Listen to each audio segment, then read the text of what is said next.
Vaidehi entertainment show मानी वल्हा सदर Darbhanga Bihar presents base music 7870466352 संपर्क करें। हमरा बुझाय है एहि समय में लोग बराती तरह रसगुल्ले खा लेने आवे छै यो। दही केतनो जल्दी रसगुल्ला नहीं खियोबे तो फिर हेते ना। आ देखियो त कल दुगहा स्टाइल में एकरे संसन एक आदमी गेले डॉक्टर के पास। ए भैया एकरे संसन छौड़ा गेले एगो डॉक्टर के पास। एकरे सन के रहे लेकिन उ रहे मोटाई बड़का एते मोट के गेले तो कहल कि डॉक्टर साहब हमरा देह पे देखिए इतना पसर गया है, हम कैसे पतला होंगे कहिए।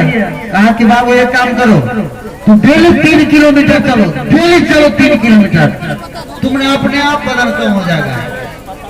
ऐठाम से 3 किलोमीटर गए लहरिया सरा 3 किलोमीटर, फिर उसके बाद पहुंचते पहुंचते चल गए बिहार से राजस्थान। राजस्थान से डॉक्टर साहब के फोन करके सर हम तो 1 महीना भ गेल डेली 3 किलोमीटर चले छी, हमर देह तक कमे नहीं कैल। तहिना बउआ कुछ रोज भोग के यो साथ साथ योग कैल कर, तखन कुछ नॉलेज होतो। हेलो खाओ रसगुल्ला जी